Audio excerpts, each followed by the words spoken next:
PF KYC pending में है और कंपनी वाले अप्रूव नहीं कर रहे, तो इस वीडियो में 100% सॉल्यूशन मिलेगा जिससे आपका केवाईसी तुरंत में अप्रूव हो जाएगा और कोई समस्या भी नहीं होगी। तो दोस्तों सबसे पहली बात ये समझना जरूरी है कि अगर आप पीएफ का पैसा विड्रॉल करने जा रहे हैं तो आपका केवाईसी अप्रूव्ड होना चाहिए। केवाईसी जरूरी होता है ताकि बाद में जाकर के वो पैसा जो है गलत अकाउंट में नहीं चला जाए या जो है गलत आदमी के पास नहीं चला जाए। जैसे कि पैन नंबर वहां पे गलत एंट्री हो जाएगा, दूसरे के पैन नंबर पे वो पूरा रिकॉर्ड नहीं चला जाए, बैंक अकाउंट नंबर दूसरे का ना हो जाए और नाम वहां पे या आधार जो है दूसरे का ना लग जाए। इसके लिए जरूरी होता है कि केवाईसी कर देना चाहिए। केवाईसी मतलब नो योर कस्टमर, सीधी सी बात है, सारा इंफॉर्मेशन अपडेटेड होना चाहिए, इसके लिए केवाईसी जरूरी होता है। जब आप केवाईसी करने के लिए ईपीएफओ के वेबसाइट पे जाते हैं तो वहां पे क्या क्या लगता है, आपका बैंक अकाउंट नंबर डालते हैं, बैंक अकाउंट के बाद जो है पैन नंबर डालते हैं, इसके बाद जो है आधार नंबर डालते हैं। मतलब आधार, पैन और आपका बैंक अकाउंट का जो है अप्रूवल होना चाहिए। जब वहां पे डालते हैं तो पेंडिंग कहां पे रहता है, जिस ऑर्गेनाइजेशन में आप काम कर रहे हैं, कोई प्राइवेट लिमिटेड कंपनी हो सकता है, कोई ट्रस्ट हो सकता है, कोई इंस्टीट्यूशन हो सकता है, मतलब जहां भी आप काम कर रहे हैं उसके पास जाता है डेटा, उसको करना होता है अप्रूव्ड।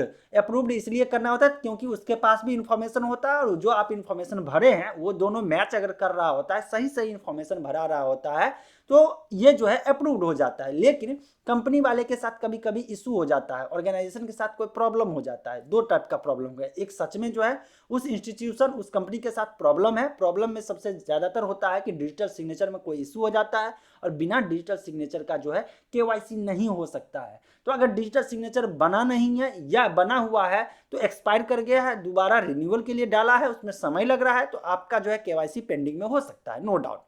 लेकिन दूसरा हो सकता है समस्या कि आपका और कंपनी वाले के बीच में कोई अनबन हो गया, आपके साथ उसके में कोई अनबन हो गया जिसके कारण से वो जानबूझ करके आपके केवाईसी को पेंडिंग में रखा है, क्योंकि उसको पता है कि आप पीएफ का पैसा इसलिए विड्रॉल करना चाहते हैं क्योंकि आपको पैसे की जरूरी है और पैसे की जब बहुत जरूरत होती है तभी लोग पीएफ का पैसा निकालता है, अदरवाइज जल्दी पीएफ के पैसे को कोई टच नहीं करता है। अब सवाल यह है कि आपकी समस्या इधर है और कंपनी वाले परेशान करने के लिए जानबूझ के वो केवाईसी को पेंडिंग में रखे हुए हैं।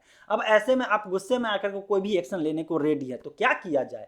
एक ही सॉल्यूशन है कि इसका कंप्लेंट जो है इसके ऊपर वाले लेवल पे किया जाए। तो कहां पे इसका जो है कंप्लेंट, शिकायत दर्ज किया जाए जिससे कि एक्शन तुरंत हो जाए? तो इसके लिए मतलब किसके लिए, ईपीएफओ के लिए। ईपीएफओ का ऑर्गेनाइजेशन जो है, मतलब पीएफ के पैसे को मैनेज ईपीएफओ कर रहा है, इसके पोर्टल पे शिकायत अगर करेंगे तो एक्शन आपके कंपनी पे होगा।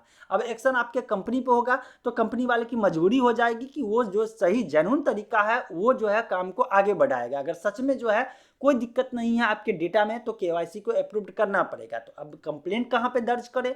तो कंप्लेंट के लिए ईपीएफओ के वेबसाइट पे ग्रेवियांस से रिलेटेड जो लिंक है वहां पे जो सेक्शन है उस पे जाकर के आप डिटेल में लिखिए।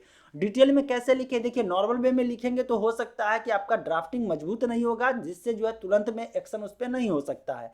लेकिन अगर किसी सलाहकार से, किसी से पूछ करके बढ़िया से खुद से ड्राफ्टिंग कर ले तो बहुत बढ़िया। लेकिन अगर आपके सर्किल में कोई वकील का काम कर, वकालत का काम कर रहा है, कोई वकील है, तो उससे सलाह ले लीजिए और इतना अच्छा ड्राफ्टिंग कर लेगा, इतना पावरफुल ड्राफ्टिंग करेगा कि जैसे वहां पे लिख करके वहां पे डालिएगा, इससे कंपनी वाले के ऊपर इतना ज्यादा प्रेशर बढ़ेगा कि अगर तुरंत में केवाईसी को अप्रूव नहीं किया तो उस पर फाइन भी हो जाएगा। उसके अगेंस्ट जो एक्शन जो है ईपीएफओ जो होता है, ऑर्गेनाइजेशन जो होता है, वो जो है एक्शन ले लेगा। अब एक्शन के डर से जो है इंस्टीट्यूशन, कंपनी या ट्रस्ट जो भी कह सकते हैं वो आपको कॉल कर सकता है, क्योंकि पहले से आप वहां काम किए हुए हैं, तो वो रिक्वेस्ट भी कर सकता है कि ये गलती आप क्यों किए, आपको जो है बाद में दिक्कत हो सकती है। ये सब के लिए आप रेडी हो जाइए कि हाँ, अगर आप वहां पे काम कर रहे हैं तो कल के डेट में चूंकि इंस्टीट्यूशन के ऊपर एक्शन होने की संभावना रहेगी तो वो आपको कंपनी वाले जो है निकाल भी सकते हैं। लेकिन ऑलरेडी अगर आप कंपनी छोड़ के आए हुए हैं और इसके बाद पैसा पूरा विड्रॉल करना चाहते हैं तो आपको तो कोई टेंशन ही नहीं है, क्योंकि आपको उस कंपनी में रहना ही नहीं है। तो बिंदास में ड्राफ्टिंग करिए, लिखिए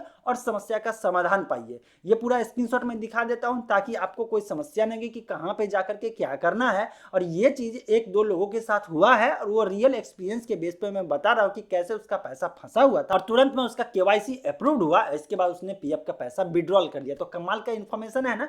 बहुत सारे लोगों के साथ ये समस्या आ रही है, कंपनी वाले जानबूझकर के केवाईसी को अप्रूव नहीं कर रहा है, पेंडिंग में छोड़े हुए हैं। लेकिन इस प्रॉब्लम का सॉल्यूशन जो मैंने बताया, इससे क्विकली जो है केवाईसी अप्रूव्ड हो जाएगा और लोगों को पैसा मिल जाएगा तो बहुत खुशी मिलेगी। तो मैं तो चाहता ही हूं कि लोगों को जो हेल्प करूं। आपको भी चाहिए कि अगर इन्फॉर्मेशन काम का लगे तो जिनके साथ ये समस्या है उनको शेयर करके उनकी जानकारी बढ़ाइए। और भी कोई समस्या हो पीएफ से रिलेटेड तो बिंदास कमेंट सेक्शन में लिखिएगा। मिलते हैं फ्रेश अपडेट के साथ अगले वीडियो।